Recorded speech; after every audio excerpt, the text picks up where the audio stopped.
Good morning. So, here we go, bro. Here we go. Let me stop. So I was gonna do a cute little like coffee, good morning, little chat, but I made that coffee and I'm sorry, it was so fucking nasty. Like, that's the thing about drinking coffee, because I have to have like different forms of caffeine. Like, if I drink coffee for too long, I'm like, I'm kind of tired of that. I'm gonna move to Red Bulls. I am just now leaving my Red Bull era and I'm back into my coffee era, but I just fucked it up for myself because now I don't want to ever drink a coffee again. Well, I will drink a coffee again. I just don't want y'all to be too close. But I don't know, I was just feeling like, I don't know.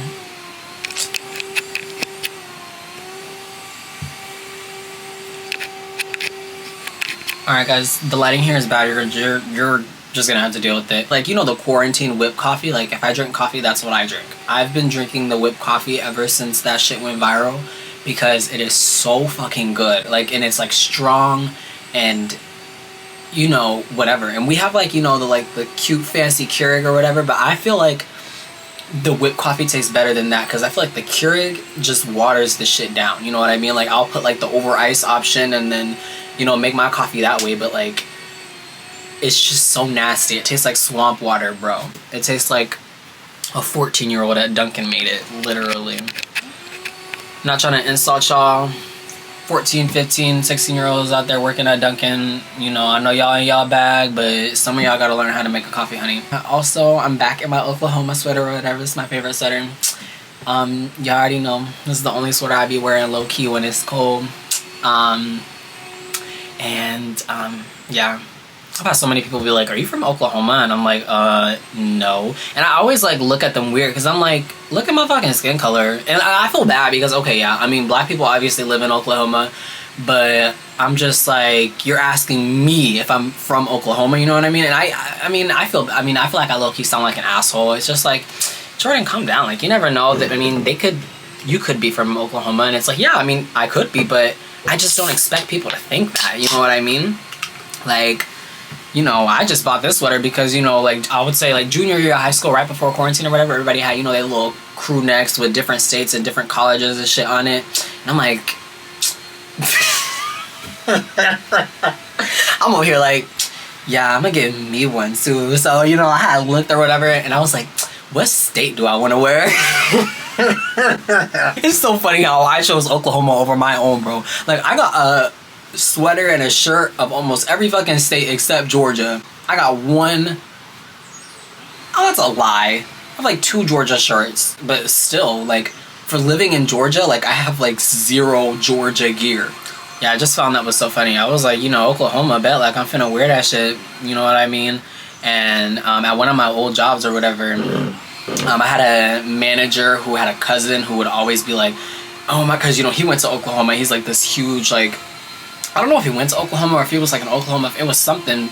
And my manager always be like, he's gonna be so mad to see you in that if you're not from Oklahoma. I was like, he'll just have to slit my throat because this is comfy. It looks cute. It looks like I've been places. It looks like I know things, you know what I mean? And that's what I like about it. I obviously just got out of bed, so, if you're worried about appearance, that is not what this shit is about no more, for real. But yeah, I feel bad. If you're from Oklahoma, I'm not trying to shit on y'all or whatever. I don't really know what y'all got out there or whatever. I'm pretty sure even people from Oklahoma would be like, yeah, we don't got nothing. Y'all do got... let me stop, alright? I'm sorry. I don't want to offend nobody. Yeah, okay, so first I want to start talking about the Beyonce mute challenge.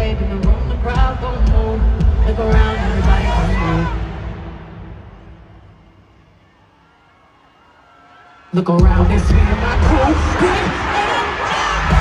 There was also a guy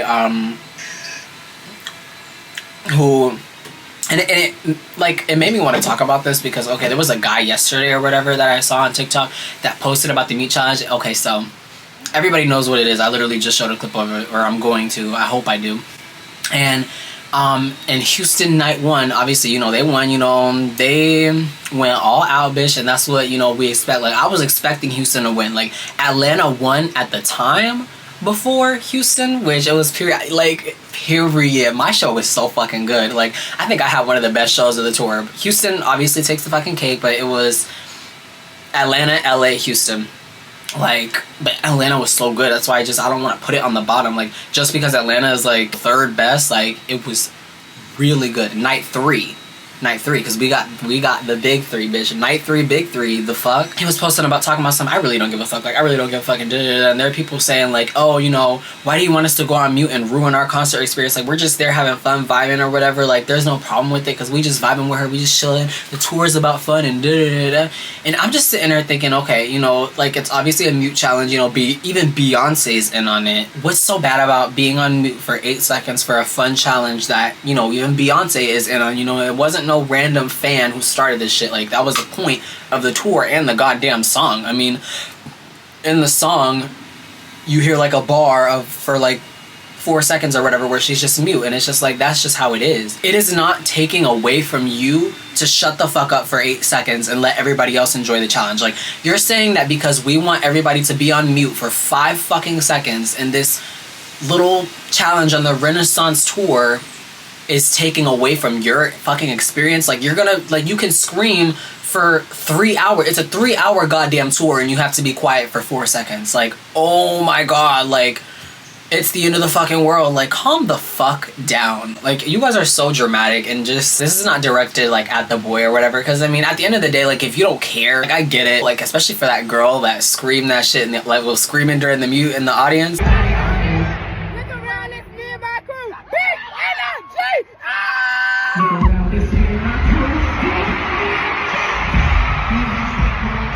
Like, if I was there, I would have been pissed off, but seeing that, because Houston obviously won, they did good, so that's why I'm not like, oh my god, she's screaming. Plus, I mean, it's whatever, like, it's, I mean, it's not that serious, you know what I mean? I mean, I be seeing people screaming during the mute challenge, and I'm like, oh, well, fuck you, bitch, but I'm not, like, thinking about it all day saying, that one bitch who screamed during the mute challenge, like, it ain't that serious. Still give a little, you know, side eye or whatever. No, it's September, and I just said fucking side eye, but yeah, that's, I mean, side eye was the thing before the fucking challenge, bitch, so shut the fuck up. If anything, I feel like not muting during the mute challenge is like low-key taken away from us who want to do it, you know? Like, you're worried about your experience being taken away because you can't scream like a fucking lunatic during the 4 seconds to shut the fuck up. But what about us who are for real having fun with this challenge or whatever? We fuck with the song, and so, like, we fuck with Beyonce and know she in on it too, so we want to, you know, do good as a city, and it's just, it's fun. I don't know why this whole thing turned into like, oh, you're ruining my concert experience, and oh, this is just ruined. Why should I have to be quiet during the Beyonce concert? We're just vibing with her. She's performing for like 5 fucking hours, bro. Like, I mean, you will be okay. Also, guys, I literally ask everybody this question that I know. Well, I have been asking everybody this question ever since the song came out, but oh my god, have you guys heard Bongos? Bongos by, you know, Cardi B, obviously Cardi B and Megan. That is just one of my favorite songs at the moment, honestly. I've been learning the dance, you know, I can't dance for shit. Like, I low-key don't got no rhythm. I got long-ass limbs. I look awkward doing it, but that dance is so fucking fun. And honestly, I think Bongos is really good. I'm not even gonna lie. When I first heard it, I was like, I heard the lyrics and I was kind of just like, okay, you know, I didn't know where it was going. Like, I felt like it was just real random. Like, you know, because I guess because I expected it to be like WAP. Like, you know, WAP kind of had this like boom, boom, boom, boom, you know what I mean? Like, wet ass pussy, and that's what they were singing about the whole time. There was like a story, blah, blah, blah. But with Bongos, I didn't get, you know, what that, I felt like it was just everybody, it was talking about money, it was talking about dick, it was just talking about a bunch of random things. After like listening to it a few times, like, I love that song. Like, I mean, I think what I loved about it at first was, first of all, the production is fucking fire. Like, the production is so damn good. And second, like, the visuals and like the colorful whatever, like, the next time I go to the beach, I'm doing the Bongos dance on a fucking beach chair, bitch, in a colorful hat. Like, that shit was mad cute. A lot of people saying that they like it. Like, I'm actually surprised, because anytime, like, you know, I mean, obviously Cardi and Megan have done WAP and stuff like that. They've worked together. So, sorry if that's too loud. So, I feel like everybody is just looking for everybody to fail. They're like, well, whatever so-and-so does won't be better than, you know, this that they did in the past. And it's just like, shut the hell up. Like, fuck you and your mother, bitch. Like, oh my god. I really did fuck with Bongos. And my favorite lyric from Bongos is "my pussy tight like a nun." Every time I hear that shit, I laugh so hard. Cause it's like, okay, I get what she means about my pussy tight like a nun, but it's just also still just like, okay, really? Like, I love watching people's reactions to Bongos, and when she says my pussy tight like a nun, and they're like, oh my god, the comments that I've seen about Bongos talking about, oh my god, like the line about your pussy being tight like a nun is so offensive. Like that is literally so offensive. Like come on. And I feel, here we go, because I feel like, okay, this, I mean, I'm not trying to be rude or anything, but honestly, stop being a baby. Like, y'all are just fucking crybabies. Like, yeah, her pussy is tight like a nun. Yes, exactly. The fuck. It was a funny lyric. We all get what it means. And half y'all out there getting mad about it are not fucking nuns. Like, y'all can most definitely calm down. Because if I was a fucking nun, I'd be like, period. You know what I mean? I'd be like, okay, like, I would laugh so hard at that. I just don't get it. Also, you know, Meg, of course, ate on her fucking part, bro. Oh my gosh, they both looked so damn good in that music video. Like, that music video was amazing. And I always wonder, like, projects like that, like, how long does that shit take? Because I'm like, you had to go to rehearsals, you had to go to, you know, blah, blah, blah, blah, blah, like, whatever beach they were at for, like, shoot days. You had to do all this. Like, this had to be something that they were doing all year. Everything about it is great, honestly. The production of the music, the production of the music video, choreography, visuals, like, makeup, outfits, like, oh my god. But speaking of music, bro, have y'all heard Guts by Olivia Rodrigo, bro? I'm gonna tell y'all my top 3 of Guts, because honestly, like, I fuck with Guts. I love it so much. Guts is, like, such a nostalgic type of album, like, sonically. Like, it reminds me of, like, kind of early 2000s type of, like, Avril Lavigne rock girl or whatever. I was listening to a podcast, Rayo Divasa, and they were saying, like, oh, you know, Olivia Rodrigo is the new, Avril Lavigne and da-da-da-da, but they were also saying, like, there was drama with her and Taylor Swift, which I still don't get. Like, I don't get what, you know, what everybody's talking about when they're saying, like, oh, you know, whatever, da-da-da, because in the podcast, they were talking about, oh, Olivia Rodrigo was in an interview and somebody was like, oh, have you heard, you know, when Taylor Swift released Midnights, they were like, have you heard Midnights yet? And she was like, oh, I just haven't gotten a chance to listen to it. And, you know, they mentioned that in the podcast, and they was like, oh, yeah, she didn't have a chance. Oh, yeah. And I'm like, okay, like, I don't get it. You know what I mean? Like, okay, I guess there were, like, supposedly there were copyright problems, and I'm assuming it has to do with 1 step forward and 3 steps back, and how her production was, it was like a sample of New Year's Day by Taylor Swift. That's the only thing that I can think of as to why they could possibly have drama, because people kept saying it was about copyright. So I'm like, okay, well, the first thing I thought about was, well, 1 step forward and 3 steps back is sampled from New Year's Day.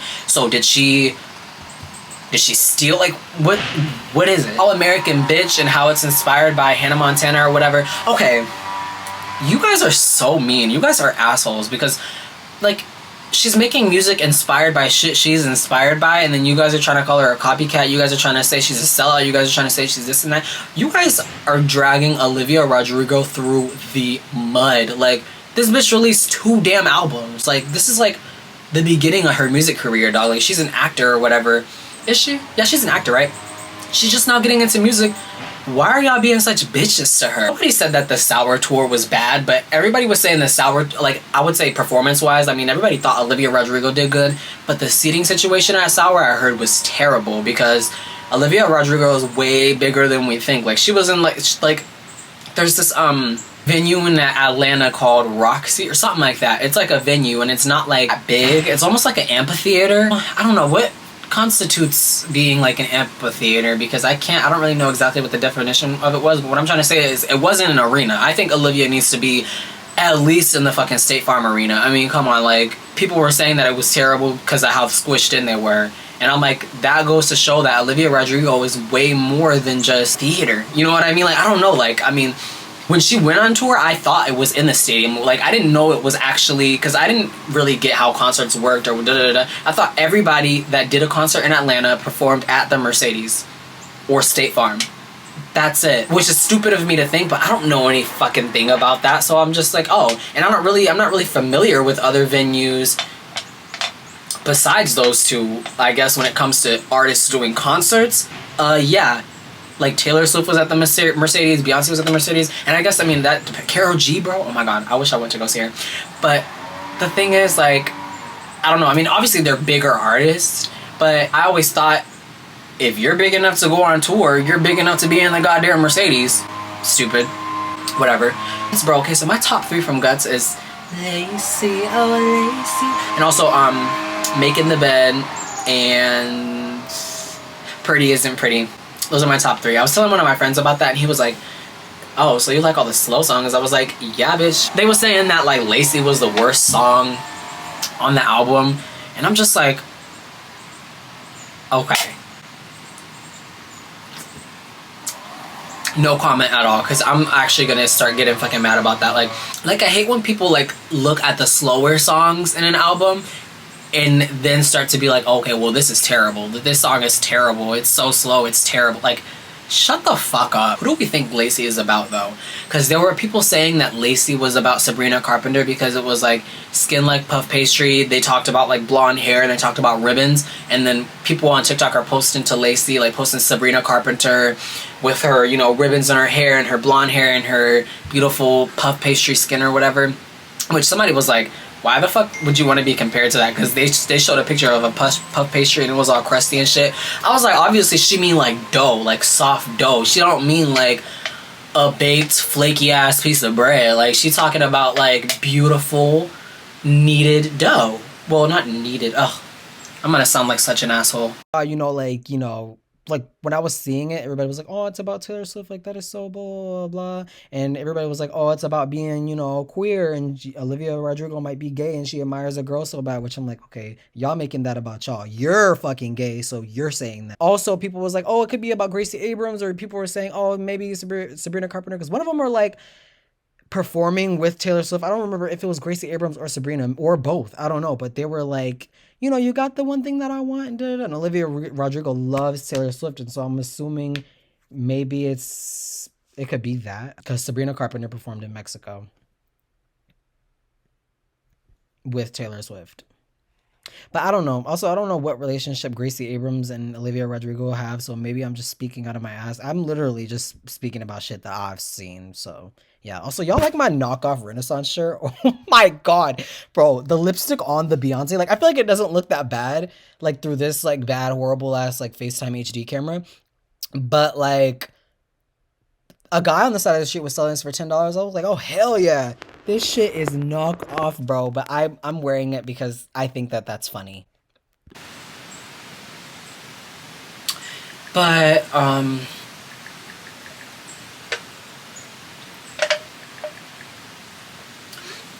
yeah, and overall, I would say, like, Guts kind of has, like, a more, like, mature type of, like, undertone. I wouldn't say undertone. I would just say it just shows that she's matured. I mean, she's simply matured, you know what I mean? I feel like some of the songs are deeper, like Making the Bed. I think that's one of the saddest songs Olivia has made, like, thus far. Like, I think Making the Bed is and The Grudge, bro. I'm sorry, like, it's like fall. Guts is about to be my fall. There are so many albums that are about to be my fall album. Guts is one of them because, oh my god. And Teenage Dream, actually, I really love that song as well. I would say that that song reminds me a lot of, like, at the end, it reminds me of Hope You're Okay. Also, can we spin back to Lacy? Okay, so Lacy, like, okay, when she's talking about,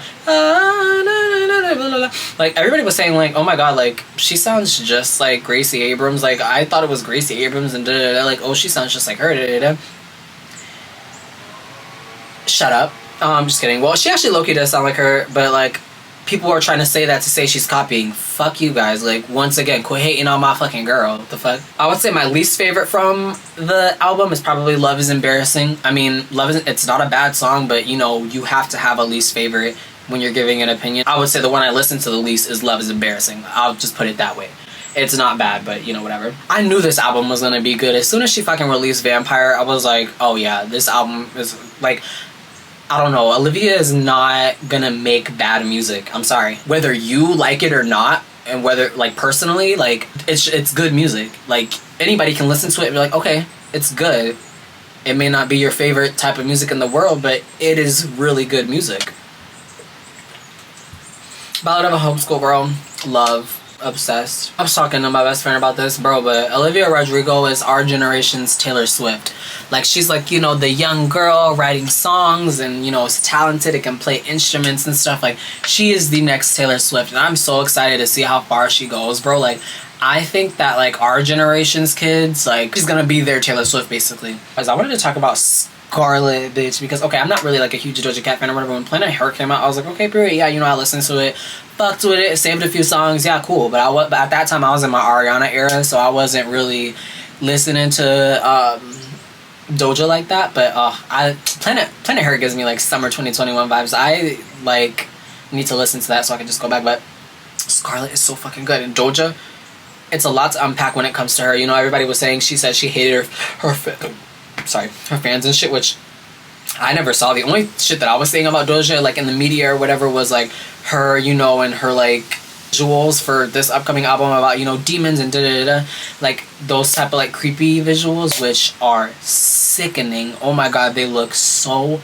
good. Like the visuals on the song Demons, like when she released the single of her like on the ceiling and da-da-da-da, like her in all black, like come on, like that shit is so cool. People under that music video are saying, God, please pray for me for watching this, God, please, or they're like, oh God, you know, please forgive me for watching this, I need to repent, da da da. I'm like, nigga, you clicked on the fucking video, like, you know what's up. So if it bothers you that bad, you wouldn't have fucking clicked on it. And y'all are annoying as fuck for that. So yeah, fuck you, bitch. Like, I really hope, let me stop. I'm not gonna say that, that's mean, because what if that happens to me? But the 3 singles, I mean, I didn't start getting into them literally like until like the day before the album came out. Like, I mean, when Demons came out, yeah, like I'm still upset. I love the song Demons, I'm sorry. Everybody's like, yeah, for a fire ass beat, these lyrics are trash. And I'm like, say whatever you want to say, but I mean, yes, the beat is good, and even if the lyrics aren't like the best in the world, like I still scream every single damn line. I'm like, the fuck, like I really do love Demons a lot. Attention, I didn't realize how good that was either. I listened to it a couple times and I'm like, okay. I did not expect the album to be that fucking good. My top 3 from Scarlet is probably Wet Vagina, damn, it's so hard, the What You Mean freestyle, and Fuck the Girls. I really love Fuck the Girls, even though I low-key hate singing that song because I just don't want to say fuck the girls. Like, no, like the girls, like, period. But maybe I'm not getting it, you know what I mean? Maybe it means something else and I'm just a dumbass. Like, I just look back at that shit and it's just like, ew, okay, like I sound like such a fucking pick me. Like, okay, shut the fuck, like, whatever. Or Shutcho. That's a good ass fucking song. But Wet Vagina is my top song off of the entire album. Like, I wish I could just play it, bro. But, you know, YouTube is gonna be like, oh, you're copywriting. I love Wet Vagina. You know, here people go, you know, comparing, you know, one project versus the other. This is what pisses me off. And I was thinking about this yesterday. Okay. I don't know much about Doja Cat and much about, you know, her discography and what's, you know, similar and what's not. I hate when people like take 2 projects and they're like, well, the other one was better because this one has these type of songs and ugh, I don't like it. Okay, cool. Like, that's your opinion. Like, maybe you don't like, you know, the production, or, you know, like, you don't like it sonically, like, you know, the music in Scarlet versus like Planet Her. But you cannot sit here and say that one project is worse than the other because you personally don't like this song and you personally don't like how this sounds and da da da da. That's just weird as fuck. Like, why can't we just like a project for how it is? 2 different worlds. Like, why are we comparing the 2? You know what I mean? Planet Her is done, whatever. We're in the Scarlet era. Boom. And for what Scarlet is, it is good as fuck. Like, you guys can't say that you hate an artist's new music just because it doesn't sound like their old music. But if it does sound like their old music, oh, you know, they're recycling and oh, they don't got nothing new, or oh, you know, she washed up, oh, you know, no, don't nobody like her no more. Fuck you. Like, oh my god, you guys are so damn annoying and insufferable. I literally can't even deal. When I gouge my ears out with the fork, or gouge my eyes out with the fork, really, because this is what I see on social media. Y'all bitches are so annoying. But y'all are the same people who are buying her tour tickets and da da da. I lucky when I go on her tour. I wanted to go see Karol G so bad. I'm just now getting into Karol G. Bitch, we have to talk about Mañana Será Bonito Bichota season or whatever, or Bichota session season. How am I gonna say I'm a fan of the album but don't even know the name? I wish I would have went to go see Karol G. Also, you guys know Tony Vara was at the Karol G concert here in Atlanta. I was like, damn, if I would have went, I would have seen him. I didn't realize how big Karol was until I saw that she was, once again, we're coming back to this, until I saw she was performing at the Mercedes. I knew Karol G was big, but I wasn't like a huge Karol G fan, to be honest. When it came to Spanish music, like, I liked, you know, other people, but like Karol G didn't really, like, no me llamó la atención, you know what I mean? Like, I mean, I would hear, like, I had some of her songs saved or whatever, and I thought she was cool, but like, you know, whatever. And then she released her most recent album, and I was like, oh, this girl's good. And then I saw her tour tickets, and it said Mercedes-Benz Stadium, and I'm like, oh yeah, she must be, and she is. I mean, she's one of the biggest, I think she's one of the biggest female Latin artists right now, actually. I think like most streamed female Latino artists. I looked it up and it says the one with the most entries in list history. I don't know shit about that or whatever. So if you know what that means, then yeah. I think it's fully deserved. I really love that girl, and I'm getting into her. My friend Kylie was like, yeah, you know, what's it called? Like, you know, she's the one who basically put me on to Carol. You know what I mean? I knew Carol, but you know, she's the one who was like, Jordan, like, you gotta listen to this album. You gotta listen to this album. I'm like, okay, whatever. Stream it, bitch. Obsessed. Thanks for watching this video. Really hope you guys enjoyed. It's real early and a little crisp or whatever, so I'm just glad I got this little talking. But yeah, I'm gonna go edit my other video that is up right now actually, so go watch that bitch. But yeah, I will see you guys later. Bye. Oh my god, maybe I should have went to the dermatologist yesterday. Guys, we have to do... Damn, I just don't remember much because I was crying the whole time. Okay, bye.